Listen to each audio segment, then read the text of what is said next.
Welcome to ancient China, land of dragons, dynasties, and bureaucratic paperwork that could suffocate a yak. And right in the middle of it all, eunuchs, so many eunuchs. At one point, the Forbidden City had more eunuchs than soldiers. That's not a joke. That's a hiring policy. Now you might think, oh, these guys probably just poured tea and opened doors, right? No. These men had access to everything. The emperor's daily schedule, the imperial seal, the budget for building giant stone lions no one asked for, and yes, the royal buttocks. Some eunuchs started their careers wiping it. Others ended up ruling the entire damn empire while the emperor played with birds.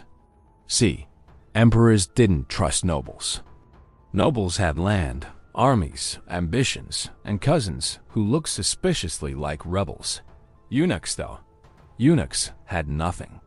No families, no power base, no creepy sons trying to become crown prince.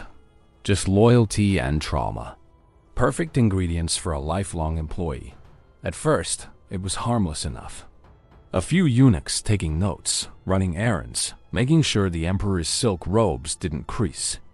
But then came the promotions, and the side deals, and the small matter of completely controlling access to the throne. Want to speak to the emperor? You gotta go through Bob the eunuch first, and Bob does not do walk-ins. In the Ming dynasty, things got ridiculous. There were entire government departments run exclusively by eunuchs. Intelligence gathering, infrastructure, military spending, eunuchs, eunuchs, eunuchs. If you sneezed in Guangdong, a eunuch in Beijing knew about it before your nose stopped dripping. Now, to be fair, not every eunuch was a power-hungry tyrant. Some were genuinely loyal, efficient, and terrifyingly good at admin.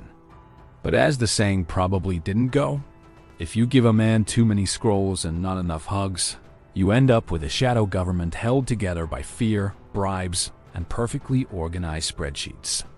And it wasn't just politics. Eunuchs dominated court culture too. They managed concubines, arranged court ceremonies, and judged talent shows disguised as poetry readings. It was like working in HR, logistics, and national defense all at once, while wearing robes and slippers. But their rise always came with backlash. Scholar officials hated them. Military generals resented them. Ordinary citizens thought they were spooky ghost men with too much power and not enough testosterone. And every time an emperor died, a massive purge usually followed.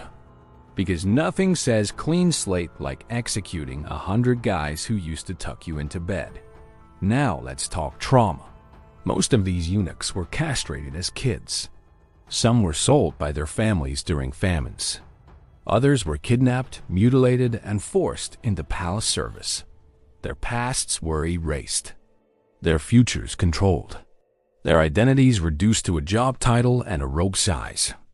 Yet somehow, they climbed the ladder, with no support system, no real name, and often, no idea what laughter sounded like. They weren't allowed to marry.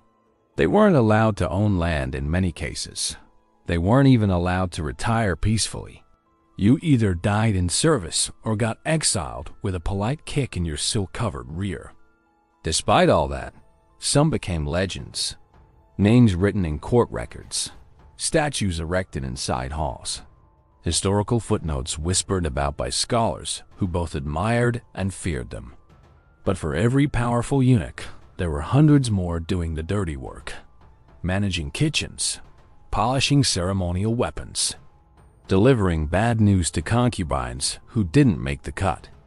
They were the gears in the imperial machine, silently grinding away, forgotten unless something exploded. So yes, eunuchs in China weren't just servants. They were kings without crowns, mayors of the palace, ghosts with titles.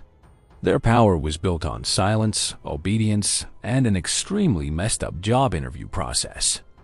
And as we move forward, remember this. Just because someone wasn't allowed to have children doesn't mean they couldn't change history. They did, over and over. From the shadows,